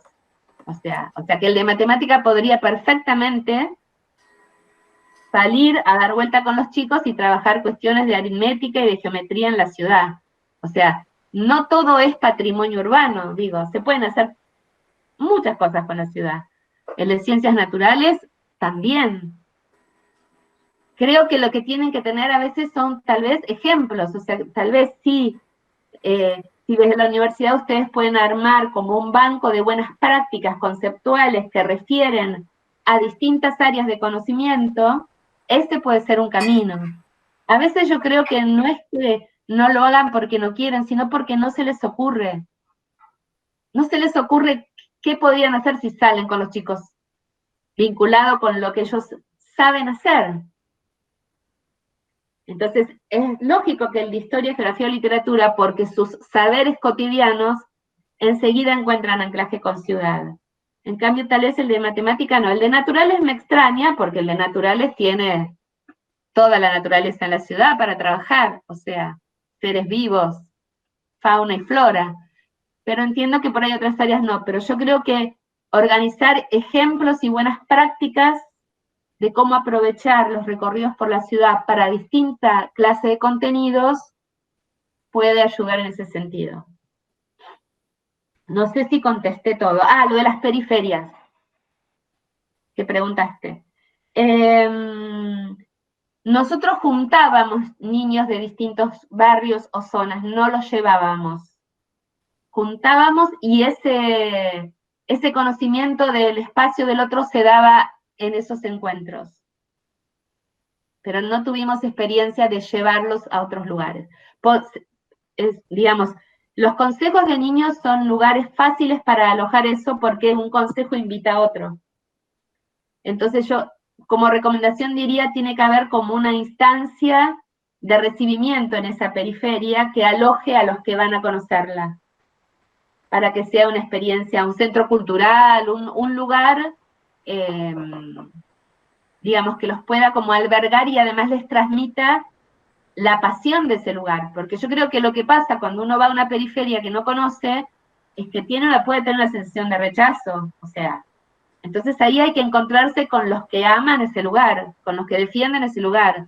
Entonces tal vez el vínculo hay que buscarlo por ahí, o sea, por los apasionados de esa periferia. Rúbia, posso fazer só mais uma perguntinha pequena? Silvia, você considera que essas políticas de formação de professor, com esse olhar voltado para a cidade, está presente nos cursos de formação de professores na cidade de Buenos Aires, mais especificamente, nos cursos da CEPA, por exemplo?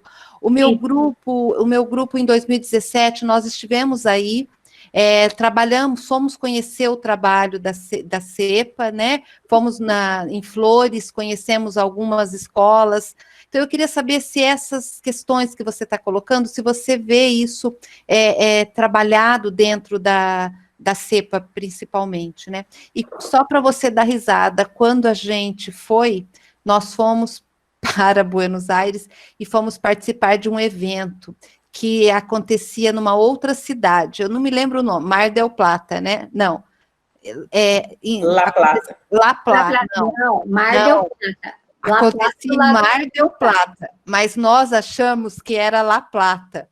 Okay. E quando a gente viu, já tinha comprado passagem e tudo, você está dando risada, nos deparamos que era 500 quilômetros de distância, ou seja, nós fomos de ônibus de Buenos Aires até Mar del Plata para poder participar do evento, porque aí já tinha comprado passagem e tudo mais, aérea para Buenos Aires, não tinha como mudar, né? Mas a nossa experiência com essa viagem foi bem interessante. Ok. A ver, la formación, el conocimiento de la ciudad está adentro del currículum de educación. Y eso lo puedo decir porque yo fui una de las responsables de que estuviera. Entonces, claro, entonces nosotros incluimos el conocimiento de la ciudad en el nivel primario y el conocimiento del ambiente cercano en el nivel inicial. No estuve en la elaboración de lo del secundario, pero sí en primario e inicial. Entonces sí sé que si en los institutos de formación se trabaja en función del currículum, eso tiene que estar presente. Y en CEPA hay varios. A Silvia Tabacman me dijiste que conocías. Sim, a Silvia, esqueci o nome, Silvia Finocchio e a Marisa Massoni, a gente tem trabalhado um pouco. Claro.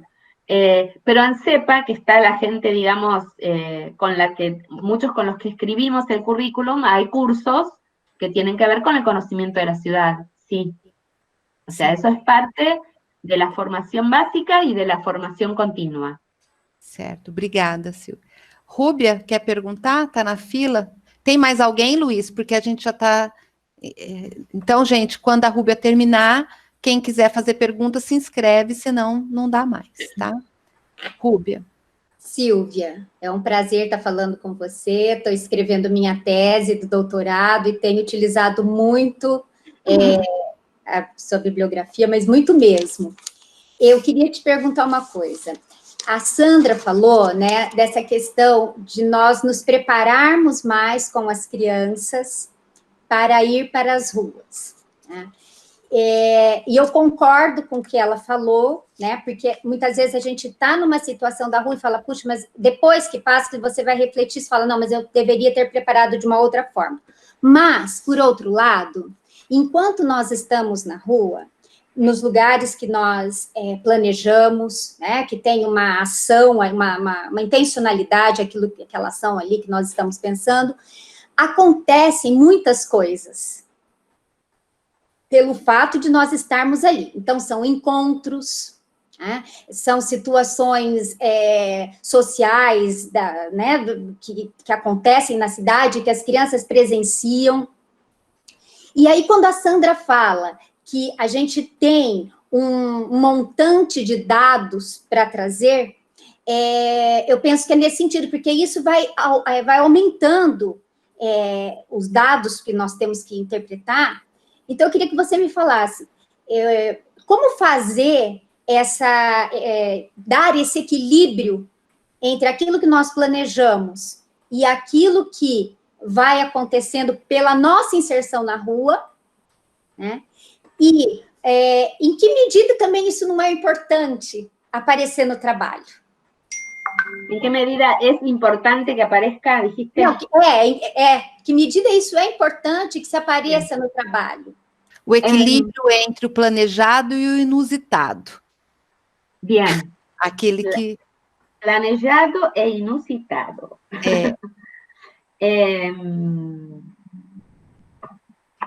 ¿Cuál es el objetivo de tu tesis? Luis. Qual o objetivo el objetivo de tu tesis? O objetivo é compreender os conhecimentos que a criança constrói, né? Porque a escola leva ela para a rua, né? Porque ela está fazendo parte de um projeto, né, que toma aí a rua enquanto aciona tudo isso. A Rúbia trabalha com um recorte específico da cidade, Silvia. Ela trabalha com um quarteirão, a gente chama quarteirão aqui, que contém alguns prédios, principalmente de patrimônio arquitetônico, e ela passeou, andou com essas crianças durante 3 anos, desde que eles eram alunos do 1º, 2º e 3º ano, fazendo o mesmo trajeto, com um guião, praticamente, com as mesmas intenções, e ela foi trabalhando as mudanças, as construções de conceito que essas crianças iam elaborando ao longo desse tempo e dialogando também com o processo de construção das concepções de linguagem, de escrita, que a escola traz em outras áreas. Então, ela acompanha esses alunos durante 3 anos, pelo mesmo percurso, e a tese dela ela tem que dar conta nisso, né? Como se constrói os conhecimentos, o que altera, o que não altera, e assim por diante. São niños de que edad? 1º, 2º e 3º de... Primária. De primária. Okay.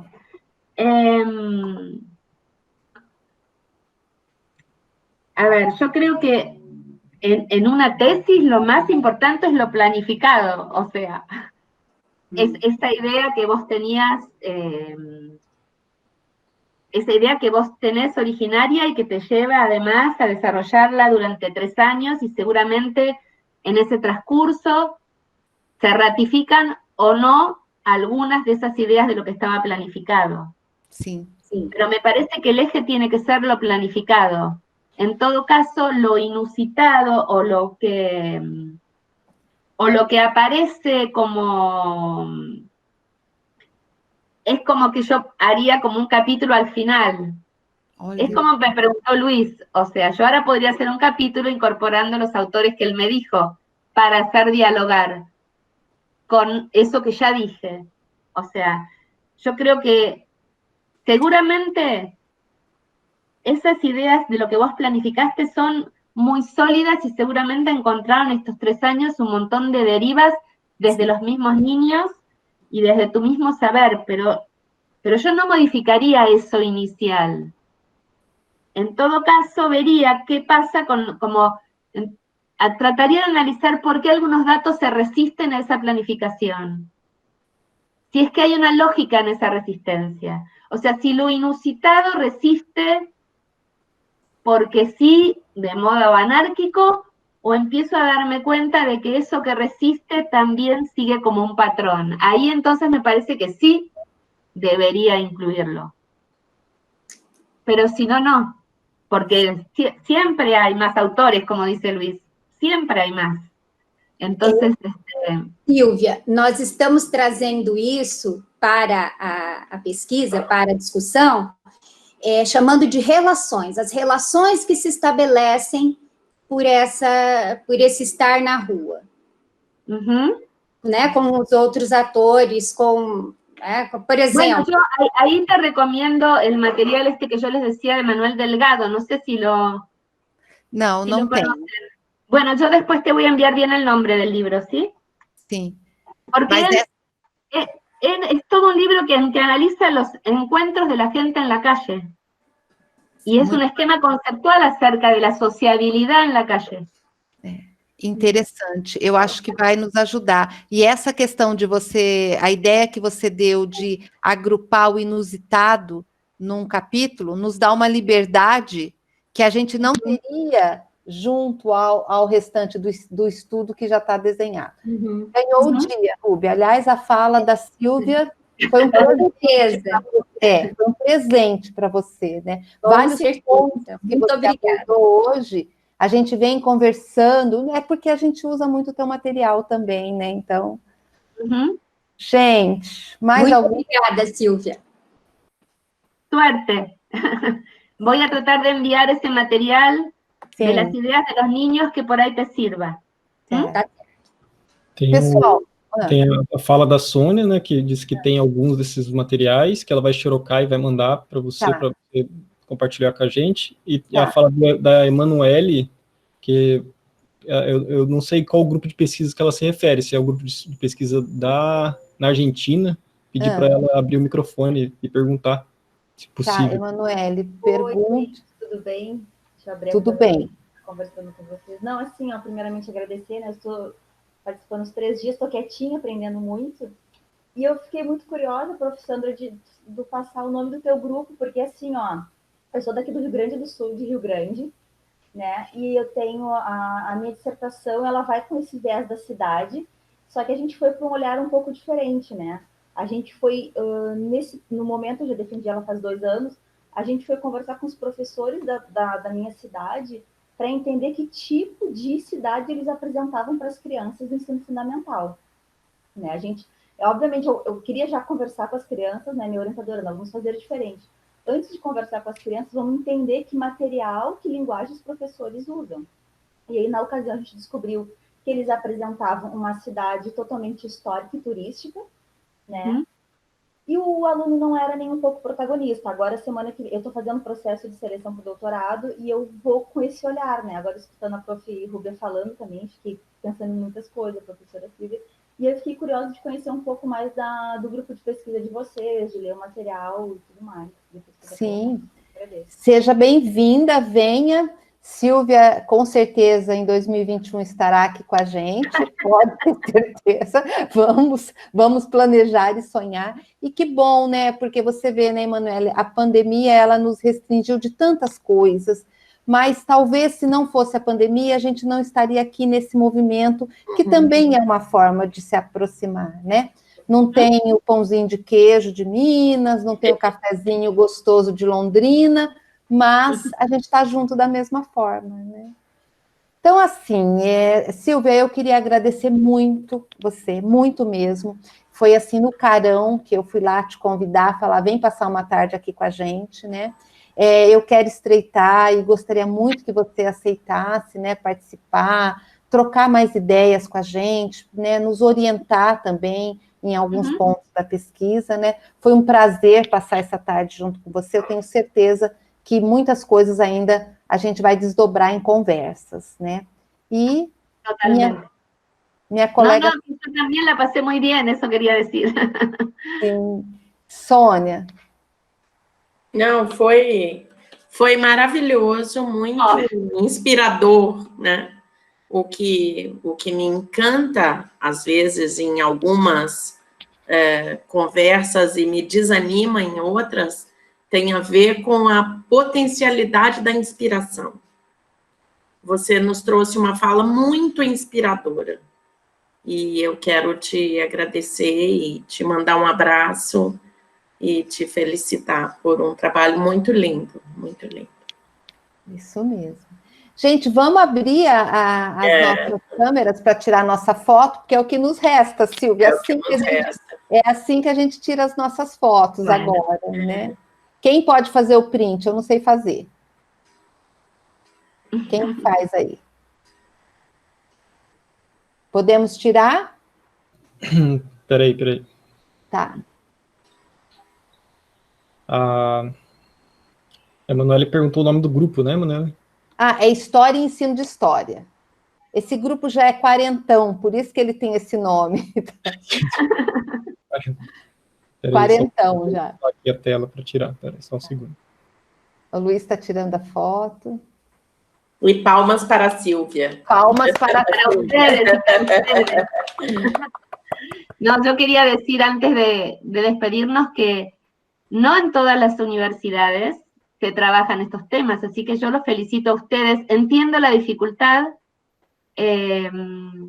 porque trabajar desde las expresiones y pasar a los conceptos no es sin solución de continuidad, hay que trabajar mucho en el medio. Sí. También te voy a mandar un artículo para que lo compartas que se llama Conceptos en Fuga.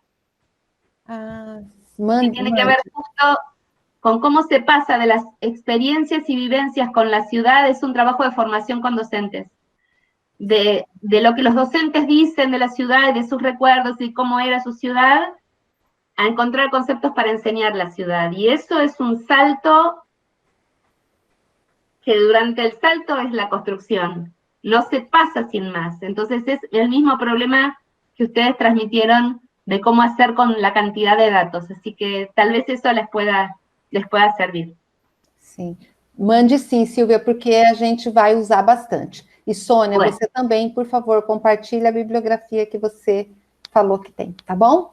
Gente, muito obrigada a todos. Palmas para nós. Tchau. Tchau. Tchau, gracias. Tchau, graças, Silvia, graças.